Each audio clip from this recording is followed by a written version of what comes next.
Salam değerli izleyiciler, adi yaz günlerinden biridir. Size bugün ben Chevrolet maşınlar hakkında məlumat vermək istəyirəm. Bugünkü verilişdə Chevrolet Equinox'dur. Chevrolet Equinox 3 ayda almışam. Çox razıyam. Son 20 ildə bu mənim 5-ci Chevroletimdir. Hal-hazırda Equinox'dan əlavə məndə Spark da var. 2016-cı ilin 120 bin kilometre yol gedib. Sıfır problem. Yağ filtr dəyişmək, başqa heç bir problem yoxdur. Adi tormozlarla nakladkalar 40 minə bəs edir. Ondan əvvəlki maşınım olub 2015-ci illərdə 2 dəfə Epicam olub. 2005 modeli, 2009 modeli. Yenə də sıfır problem.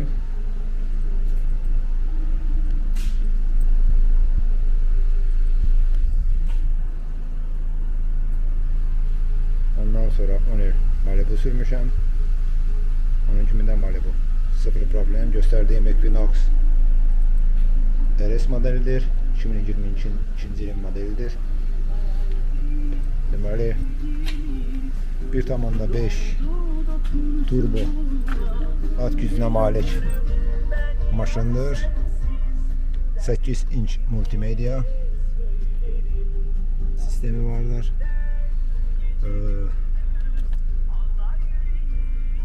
Android ilə qoşulmaq olar.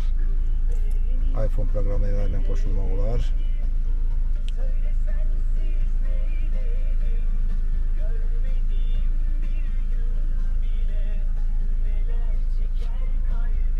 Burada deməli klimat kontrol, sirenlərin qızdırılması. Onda qeyd edeyim ki, bu RS modeli 2022-ci ilin AVD modelidir. Gördüğünüz kimi Parktronic, Rusnoy əyləci knopka ilədir. Kojanlı rol, kojanlı salon. Rolda hər şey var. Xəttə dayanma, rolun istilənməsi. Burada rolun arxa hissəsində knopkalar var, mahnıları dəyişmək üçün. Bu biri tərəfdə isə səsin azaldıb çoxaldılması üçün. Bu RS modeli olduğu üçün hər şey salon qara rəngdədir. Qırmızı kantlarla tikişləri var. Start-stop sistemi var. Yəni açarsız işə salma. Start-stop sistemini 2022-ci ilə qədər bu modellərdə bu olmayıb. Bu 2022-ci ildə əlavə edib start-stopu ləğv etmək olar. Start-stop avtomatik nə qədər çox işləyərsə, o qədər də tez akkumulatoru zəiflədir. Onu da qeyd edək ki, akkumulatoru tez öldürür start-stop və start-stop olan sistemlərdə, maşınlarda adi akkumulyator olmur, start-stopa uyğun olur.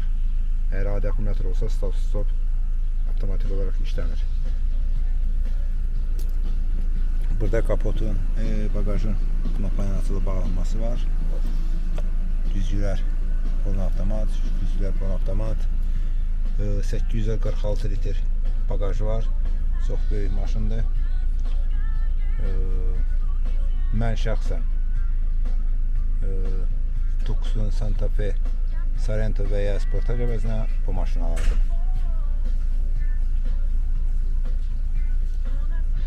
Gördüğünüz kimi RS modelində ön faralar fərqlidir. 19 düym təkərlər.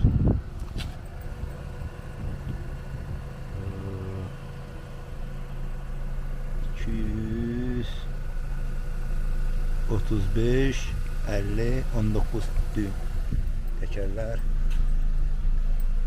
Keçək arxa hissəyə. Arxa hissəsi də gördüyünüz kimi çox böyükdür. Tam kojadır. Burada əşyaları qoymağa yer var. Klimat kontrol arxada da var. 2 dənə USB. Burada elektrik qoşulmaq üçün Amerikan sistemidir bu.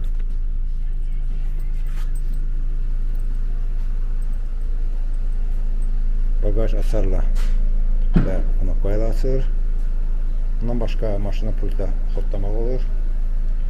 Üstün cəhətləri bagajın çox iri bagajı var.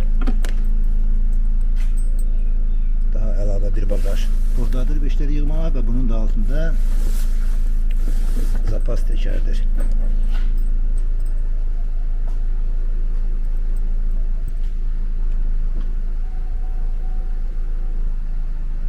Ha, 360 dərəcə video çəkiliş var.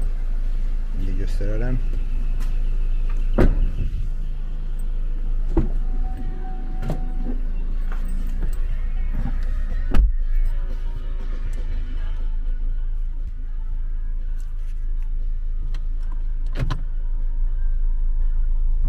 Maşının hər bir tərəfini görmək olur. İləri gedəndə arxaya. Burada bəzi rejimlər var, seçmək olur. Sonra burada USB ilə qoşulmaq olur. Seyirlərin istiləşdirilməsi. Ona əlavə edeyim ki, açarla xodlayarkən havanı təyin edir, temperatur təyin edir. Əgər hava soyuqdursa istiliyi yandırır və sidenləri qızdırır. Əgər çöldə hava soyuqdursa pult vasitəsilə maşına işə salarkən avtomatik kondisioner yandırır və maşını sərinləşdirir. Çünki koja salonda yayda çox isti olur. Hal-hazırda bizdə burada aprelin 5-i 28 dərəcə göstərir. Həqiqətən çoxdur. Çünki maşın kölgədə dayanıb. Günün altında olsa daha çox göstərə bilərdi. Sürmə sistemi çox rahatdır. Rol rahatdır. Qəşəng yumşaqlığı var.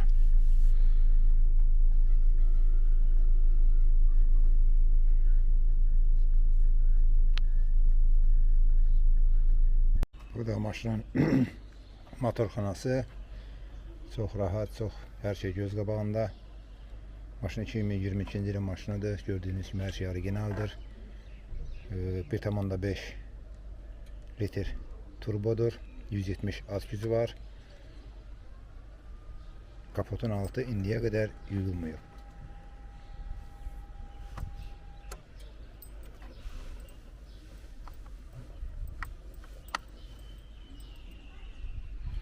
Bu maşını hamıya məsləhət görürəm. Bundan öncəki maşınım Chevrolet Malibu olub.